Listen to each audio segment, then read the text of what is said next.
right, welcome back to the Built to Grow podcast. I'm your host, Tim Lyons, joined as always in studio by Randy Angston. What's up, man? Hello, my friend. Another good one. Another good one. Yeah, we could do a little quick recap on the what was used to be called IHRSA convention. Now it's the HFA, Health Fitness Association. It's a big, giant conference that just got done in Las Vegas. I got back a couple days ago and just kind of want to give a recap of what, like, through my lens. Yeah. It's funny because I ran into some folks there and like, hey, do you ever come to these? And the short answer is like, yes, I have been to the IHRSA events. I went to an IHRSA event conference in San Diego before I even opened the gym. This was like my research period, right? Yeah. I was looking at different things. And then I went a couple times in between the first maybe 10 years of business. Then I hadn't been back until this year. It was interesting. I didn't go to any of the lectures and I was only there for a day, but you walk around the expo enough, you kind of get a vibe of what the fitness industry is heading towards. Obviously there's a ton of money. There's giant booths. I mean, Techno Gym and Matrix and these giant companies. I guess they are giant. I mean, on paper, I'm sure they are, but like the booth size was like 25 booths compared to like a single booth, right? So I can't imagine being a sponsor of that, what they did. And they had a DJ and a make your own t-shirt bar and a actual bar, and you could work out on their equipment. And there was a whole section of booty equipment. It was Booty Builder. Yeah, that was the name of the company, Booty Builder. And they obviously had all these booth babes walking around, and they were just like, there was like 20 pieces of glute equipment. I saw literally yesterday a gym from back at home in Illinois bought one, had it. That was what they announced yesterday on Facebook. They got their Booty Builder in. Yeah, they probably got it at the show. I wouldn't doubt it. I bet they did. That would be interesting. Yeah, it was pretty wild. Like there was nothing for upper body. It was literally glute development, Booty Builder equipment. So anyways, I got to walking around. Obviously I touched maybe 5% of what was really there. I saw some tech stuff. I saw tons of like mind body competitor style membership management stuff. I saw some body composition technology, movement stuff, but the real big takeaway was there's a heavy lean back towards fixed plane equipment. I'm seeing it everywhere. I'm seeing a lean towards wellness. Mm-hmm. I saw Well Hub and like 3 other wellness companies that are like they get the wellness deals with big corporations, and then they sell like opportunity to work with them to gyms and trainers and stuff. Pretty cool. Seeing you stretch, our buddy Evans was there stretching folks, and it's just what a different world, right?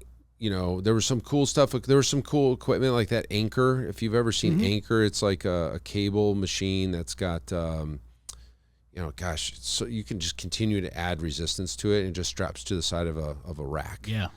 Talk about a space saver for cable work. Yeah, right? We were playing with them in really cool. Perform Better, right? Yeah. Got to talking to that guy. The guy invented it, and it's just another cool product, right? But again, all of these things are products. None of them will help you make any money, because unless there's that one girl that wants that one piece of Booty Builder equipment, what's that really going to do? It's just going to go in the corner and people are going to use it. It's cool. But that's going to be a big, you see that more for open gym concepts, big box concepts, because, at the end of that's what they're doing. They're leasing equipment to the public, right? They're selling the equipment opportunity, right? Yep. The opportunity to use it. So, overall, look, guys, I didn't go to lectures. Big equipment companies are loud and proud. There's plenty of them. There's some cool things. There's some gimmicky things. I did notice a heavy lean towards strength training. Yeah. And away from, say, class-based stuff like Les Mills, for example. From the people there that I talked to, Les Mills used to be 3 or 4 times the size, their booth, that they were there. They were kind of off in the corner, and they were not that big, right? Les Mills is a class-based certification thing that sells to big box gyms. It's leaning back towards strength training, wellness. I saw some doctor-integrated health stuff there.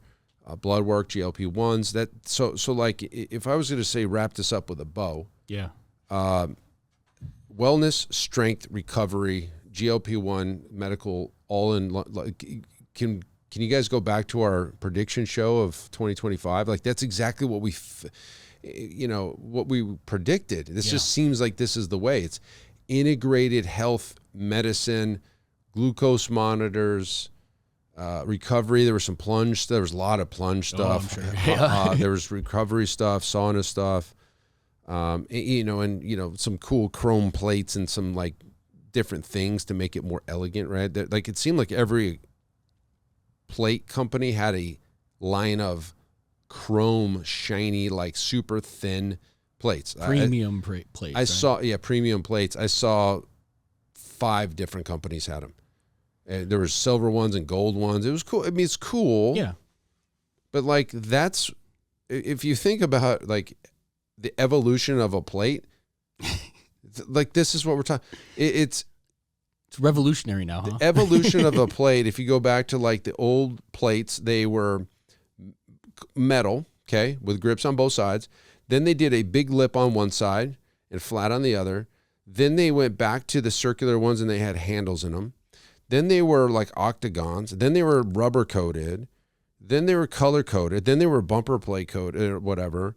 Then there's metal thin chrome looking ones now. Like that's what is that? What to that point though is buying that new latest and greatest. That is it's a cool variation of what you already have in your business. Ever going to move the needle of your business? Probably not. No, I mean it's cool. It's great. Yeah, exactly. It feels good. It feels if you good just want to spend the money on something, then it will make you zero return on your investment. Zero. Yeah. Like there's no point. But again, kind of going back to the vibe I felt, it was, fitness is here. It ain't going anywhere. That's like, there was more vendors than I'd ever seen before. I heard it was a little bit smaller maybe than last year because they had some of the convention walls, kind of like the curtains up, kind of moved it in. To me, it was gigantic. Sure. Gigantic. Again, because I'm used to going to small, Perform Better stuff. Perform Better was there. Saw a lot of people, a lot of cool things. Nothing blew my socks off. I was gonna say, was there anything that from a, because I mean, obviously there's trends in fitness, right? Like I think you're talking the holistic approach, the wellness approach, strength becoming the thing again. Like you see that when you walk into big box gyms too. Like the weight section is now full of people. Training clanging and banging versus the cardio. Jumping into classes and maxing that stuff out. And so I think you see that, as you go through into gyms, but for our clients, I think that's a benefit, right? Like for the type of gym owners that are listening, I mean, if you're running a training gym, like this is the time to thrive. Like the writing's on the wall, like the evidence is there. This is what people are looking for. It's your opportunity to go grab part of that market share. Yeah. Right. And I think that, like we said on the prediction show, like this should be a time for training studios to really get ahead. Feels like it. There's so much. I mean, you could turn on major news now, and if they're talking fitness and stuff like that, like it's even strength training. It's talking about longevity, skeletal muscle mass, like all of that conversation across the board only benefits these training businesses, right? But you have to do something to tap into it. Strength training, correct. Not class-based per se. But it's good. It's all good news. It's all good news. It looked like kind of got me, a little excited. I didn't really take much other than perceptions of what I'm seeing. I'm not changing anything in my business. Again, I didn't go to any lectures, so like, shame on me for just going to the expo or whatever. But I was only there for like 36 hours. Like I flew in, went to the thing, flew out the next day. But I'm glad I went. I got to shake hands with a lot of people I hadn't seen in a while. A lot of Iron Circle members were there cruising around, opening their eyes, their perspective and stuff. So all in all, thumbs up. I don't know what else to say. It was pretty good. But it was very clear the trend is strength, wellness, recovery. Do you think that along with that, back to the gym owners being able to, grab a piece of that pie, do you feel that it also comes with a little bit more high touch all encompassing. Because when you're talking wellness, when you're talking telemed, when you're talking, like, we now have our hands in a hell of a lot more than just a workout routine, right? And I think that the gym, like, back to the prediction show, and the gyms that take advantage of partnering with the telehealth, partnering with, like, bringing in a little bit more holistic approach to fitness, I think that that's where the opportunity really is. It is. GLP-1s were everywhere. There was definitely boosts of medical practitioners that were partnering with gym and health, like fitness professionals, to say, hey, we could be your partner here. This is how we work. And then we prescribe your clients this. It's all good, right? Yeah. It's all good stuff. Finally, maybe the wellness, the medical industry, the doctors and all the clout that those guys have, maybe drip into giving us little fitness guys a little love, right? Maybe some insurance coverage, maybe, I don't know, right? So there's some of that stuff going on too. So anyways, I just want to give you guys my opinion. It's very limited in the fact that, again, I just went to the one expo, and the show. I was there for a full day, and it was cool. I mean, like I said, that was my take on it. So would I go back again? Probably to meet people. Sure. To hang out and go to dinners and stuff like that. Unless I'm opening up a big box gym, I'm probably not going. You know what I mean? It's very catered toward big fitness, which is fine. That's where the money's at. There's a lot of it out there. Yeah. So hopefully, I don't know if this even helped you at all, but maybe it did. Maybe it tells you you're on the right track, or maybe you want to look at moving towards strength. So that's it for this show. Until next time, keep changing lives. See you on the next one. Bye. All right. Thanks for listening to another episode of the Built to Grow podcast. If you want more help growing your business, join our free Facebook group, Profit Accelerator, helping training gyms grow to $30,000 a month and beyond. We'd love to see you there. Go check out the show notes for the link, and keep building something great. And we'll see you in the next episode.